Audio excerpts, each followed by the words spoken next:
You now tuned in on the Real Magazine with your boy Jay Wood, aka Super. We got some special guests tonight. We in here with V.I.P. My boy Pimpin', paying over to him. Yes, sir. Yes, sir. We got my boy K. Paul. What's up, boy? Y'all good? We good, man. We What's good. up, bro? We good. Man, this is special for us because you know these Austin boys that came in and made a big push, and we're gonna get right into it. Now, K. Paul, when did you know rap is what you want to do? Well, we kind of, you know what I mean, we grew up making music for a long time, you know what I'm saying? So it was kind of like, it wasn't something that you want to do, you know what I mean? We just did it for a hobby at first, and then after probably like, I figured when we was on that countdown, it was 1999, after we was 1, 2, and 3 on Christmas, like it kind of did something to you, you know what I mean? Like it was like, damn, you know, it's the local scene, but we wasn't even rapping like 6, 7 months, you know what I mean? So we had built a fan base rapidly. So it became one of those points to where like we had to do it. After that, you know what I mean? It was in a situation where they wanted to hear us. Now, Pimpin', just elaborate on how do you feel the success came so rapidly? If that was your first time out the gate. What's up, man? It's your boy Pimpin', like my nigga Super say, man. I'm fresh off, man. It's on the real, man. There ain't no realer than that, you know what I'm saying? Yeah. But I just say, like, when we first came in, like Kay said, it was back in like 99 and stuff. We was rapping before that, but it was just a hobby, you know what I'm saying? We rapping in a car, just doing freestyle tapes and you know what I'm saying? We in the hood, hot boxing, making beating on the back of the car, just shit like that, you know what I'm saying? And it was live. It was just like, all right, cool. This what's up. But we was good at it. We were going to like Norcross Mall in the studio, making our little freestyle tapes and or whatnot. And then we had got K turned me on to it. He was like, man, I got these guys, man. They want to do something with us, whoop-de-whoop, blam. And I'm like, all right, well, let's go see what they talking about, you know what I'm saying? So I go over there, K knew the guys or whatnot, I go over there and it was cool. Like everything was Gucci. Dude had a team, like investors and shit, had the plan put together and like they signed us. Like we actually got signed to a deal at the gate, you know what I'm saying? Who was that? Who can you it was Millie Twisted Records, man. Shout out to Abdi Jones, man, Donesia, man. And he put us in it, you know what I'm saying? And Jazz, you know what I'm saying? DJ Jazz, that's my boy, man. And just shout out to the whole Millie Twisted, man, because they really kind of like brought us into the game kind of the right way. That's why I think, me personally, we don't sound like a lot of these other cats as well, because the structure of the whole production, it was like East Coast beats, old remakes, but we had our style. They couldn't take our style from us, you know, our whole tradition of the South. They couldn't take that, and they didn't want to take it. We was killing everything. The first song we did was called City to City. It went #1.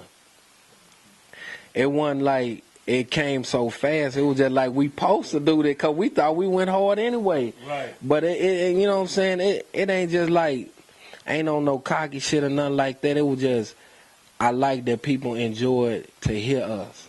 You know what I'm saying? They were like, oh man, that went hard. And I'm like, man, thank you. You know what I'm saying? I appreciate that. And I always was a humble cat, fam, you know what I'm saying, through the gate.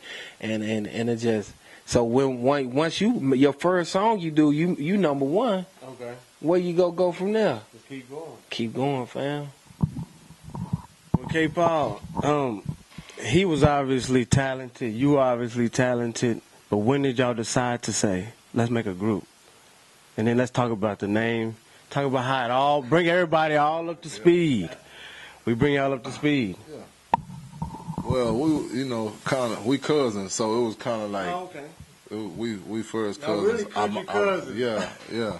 Our mamas and sisters. Cousins made 6. Our mamas and sisters. So, you know what I mean? So it wasn't really like, they had solo artists on the label. But I had told them out the gate, I was like, y'all can't sign me unless y'all sign Penn. Y'all got definitely him.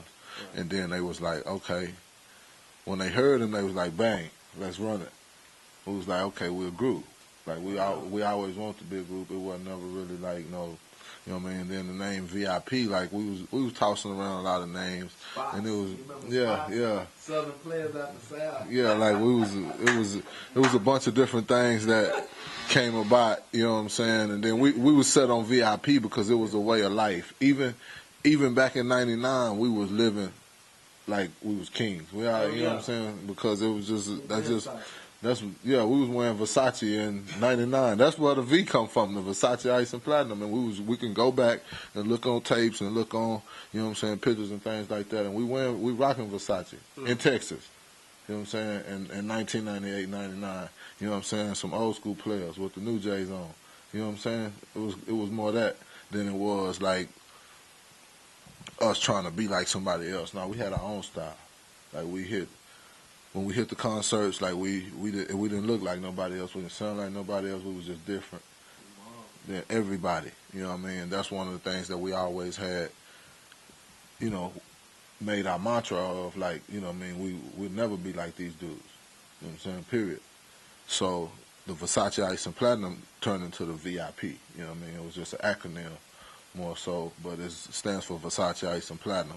And then, like, after that, on the rebrand, the Country Cousins was more like, you know, we went on a tour last year through the South, you know what I mean? Through Alabama, Atlanta, you know what I mean, North Carolina, Jacksonville, you know what I mean, Birmingham. Like, it was just Huntsville, Alabama. Like, it was just crazy. We hit, like 8 states or something like that. And when we was on that tour, it was more like, you know what I mean, we was on tour with our country cousins. Okay. Shout out Baby D, shout out Young Sneed, the whole AMG fam, you know what I'm saying? Them my dudes, they from out of Atlanta, you know what I mean? Them the ones really gave us the name, the Country Cousins. You know what I mean? Like, I think we was in Charlotte with DJ Chuck T, and we come out at an in-store, and they like, man, what's up, our country cousins? Man, y'all country cousins. So we just kind of ran with it, and, you know what I mean? We just kept it moving, you know what I mean? Now it's a movement. Like, now, you my country cousin, you know what I'm saying? You know what I mean? Like, when I come through your city, that's all we want to see. All our country cousins, you know what I'm saying? All the women, all the fellas, y'all, all those players come out and have a good time. And we're going to keep serving y'all this good music, you know what I'm saying? As is. Straight drop, you know what I mean? We ain't whipping up nothing. Man, y'all heard that's the foundation. Now we're going to get into it. It's all about May 6th, Country Cousins, as he said. That's the first album. I just saw the last verse off the first album. I've been here for a little while. I just saw the last verse off the first album of Country Cousins being made. It was crazy. I ain't gonna let the secret out, but they got some bangers. I sat here and listened to the majority of it. They still tweaking it, but you gonna get the finishing product. Now, when it comes to talk about how it started as a group, but to where you are now, doing tours. Have you ever just sat back when you was, you know, when you just, you know, having a moment to yourself and say, man, I can't really believe what this has turned into. Can you just talk about that feeling? Yeah, because when we started, it was kind of, you know, bright lights, big city, you know what I'm saying? We doing our thing, but we always did something. You know, we tried to stay busy. We gonna have CDs, we gonna have radio promotions, we gonna have just a steady push on something. So when we actually decided to sign up and get involved with the Loud Pack tour, that really, we was already kind of like conditioned, you know what I'm saying, to go out there, fam. So we, you know, Texas, this home of the legends. We popping trunk, and we might have 3-4 different CDs on us. We grind. That's our grind. We go push our own. We ain't looking for no majors or nothing like that. So when we hit these different markets, we got all kind of merch on us. We killing them on it's called Loud Pack Tour. We got ashtrays, we got lighters, we got keychains, bottle openers. We got sticky notepads. We got weed grinders, like air freshener. Like we branding ourselves. So we was already conditioned for this long journey. Every day we went to somewhere. Every day we in a different city. Every day for 3 weeks, my nigga. Then we leave and went back to Vegas for a week.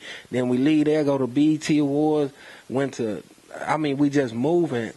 Essence Fest. So it's just like not going nowhere, just staying in Texas, but actually leaving, it was different and we loved it. We did a tour before, like 2005, we did a Streets of Texas tour. We coordinated that ourselves.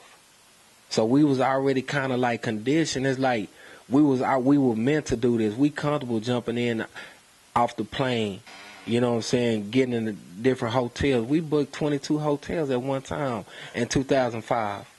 You know what I'm saying? 22. And fucking Victoria, you know what I'm saying? Shout out to Victoria, Texas, you know what I'm saying? Because they hold us down too. Like we been doing this, you know what I'm saying? But it's just a different scale. So when we go to different places and they like, man, I fuck with them niggas, because we seasoned, you know what I'm saying? And that's what it is, man. Y'all know what time it is. Niggas ballin' so hard, we on ad lib, we audible.